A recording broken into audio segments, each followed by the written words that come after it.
अच्छे और बुरे भावों की उत्पत्ति, ये 10 बातें प्रधान होती हैं। आपके अंदर अच्छे भाव आ रहे हैं या बुरे भाव आ रहे हैं तो उनमें ये 10 बातें प्रधान हैं। पहला, स्थान। आप कहां बैठे हैं, कहां रह रहे हैं, किस जगह खड़े हैं, आपको स्थान देख करके ही बर्ताव में उतरना है। जैसे मदिरालय है, आप वहां खड़े होंगे तो तमोगुण अपने आप बढ़ने लगेगा, आसुरी प्रवृत्ति बढ़ने लगेगी। ऐसे ऐसे जिस स्थान पर खड़े होने से, देखने से, बात करने से हमारी वृत्ति बिगड़ रही, उस स्थान का तत्काल त्याग कर देना चाहिए, वहां से हट जाना चाहिए।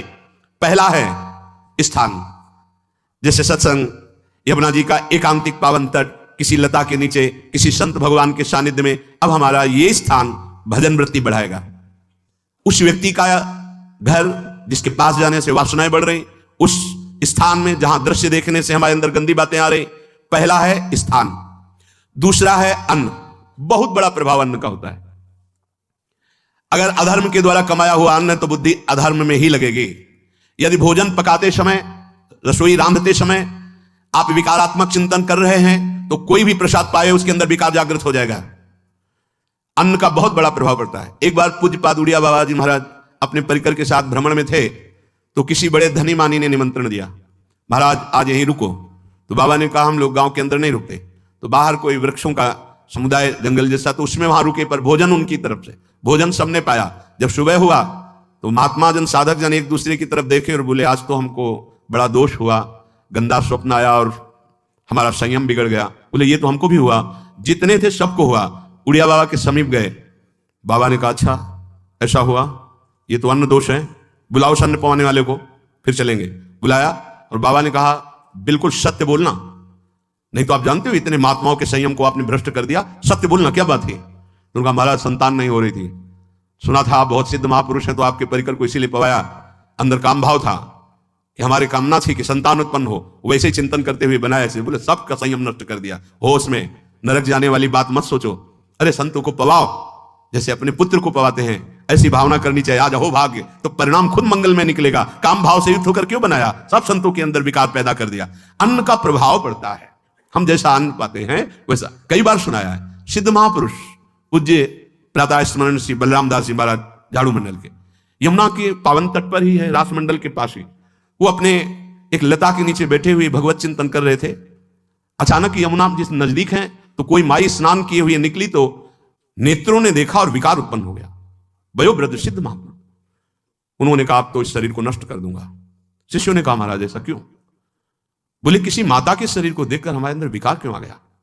ऐसा नहीं, आज तक कभी नहीं हुआ, ऐसा क्यों हुआ? उनका महाराज आपस में सब शिष्यों ने कि कुछ ना कुछ तो खान पान में गड़बड़ी हो गई तभी ऐसा हुआ।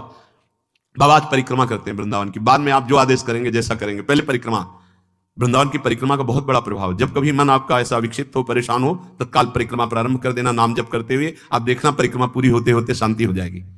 बाबा ने खूब नाम कीर्तन करते हुए शिष्यों के साथ परिक्रमा दी, मन का विकार शांत हो गया। उनका ऐसा कैसे हो सकता है कि हमारे अंदर विकार आ गया? ये बड़ी सूक्ष्मता का विषय है। कल प्रसाद कहां से आया था? तो उस समय लाड़िले गोविंद देव जी महाराज यहीं विराजमान थे वृंदावन में। बोले तो ठाकुर गोविंद देव जी का प्रसाद आया था। लकुट उठाई, गए वो तो भगवत स्वरूप अस्मित जने भेदा भावात। भगवान और भगवान के ऐसे जनों में भेद नहीं होता, वो भगवत स्वरूप होते हैं। गए और कहा बताओ आपका प्रसाद न पावे तो अपराध लगे कि प्रसाद नहीं पाया, और प्रसाद पावे तो हमारे अंदर काम जागृत हो जाए, हम तो मरे ना दोनों तरफ से। तो ठाकुर जी बात कर रहे थे, दूसरों को नहीं सुनाई दे रहा था। कह रहे थे कि देखो नाराज मत हो, कलकत्ता की वैश्या थी, उसने भोग लगाया, अब उसने भोग लगाया तो हमने चख पाया, तो आपको प्रसाद का किनका लेना चाहिए? किसने कहा था कि पूरा प्रसाद पाइए? जरा किनका ले लेते हो, मधुकरी पाते। हाँ ये बात आपकी मान। तो हमारा तो पूरा विश्व है, कोई भी भोग लगाएगा हम तो पाएंगे।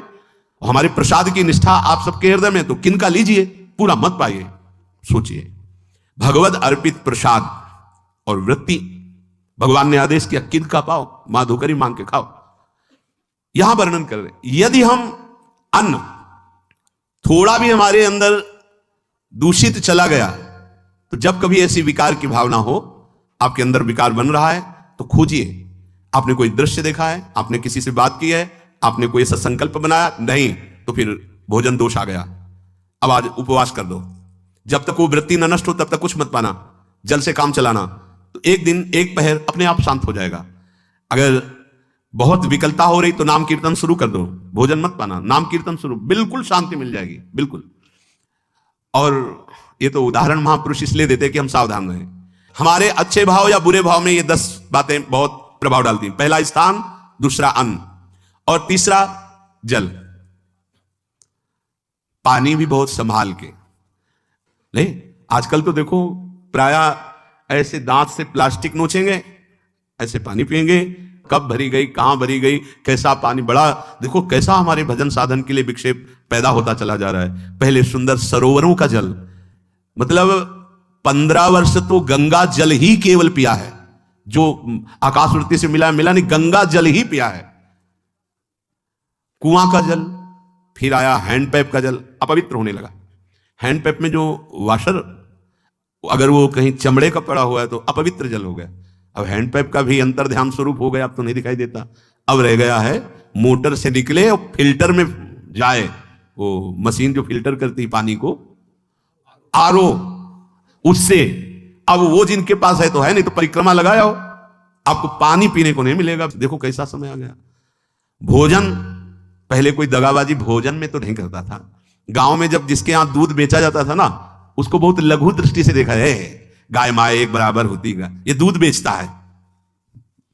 10-5 किलो मठा तो आप ऐसे मांग के ले सकते थे, अगर अड़ोस पड़ोस में वो मठा मिल जाएगा।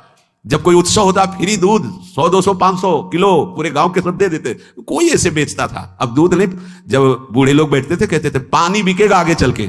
आज पानी बिक रहा है, नहीं बिक रहा, पानी बिक रहा है। हमें लगता है सब कोई पैसे से ही पानी है, वो बोतलें नीली नीली नहीं, इतनी बड़ी बड़ी बिकती, उन्हीं से पानी पिया जा रहा है।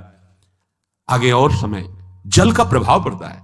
जैसे हम गंगा जल पीते थे, सही कहते हैं, कई कई दिन जब भोजन नहीं मिलता तो पूरी पौष्टिकता गंगा जल से मिलती थी।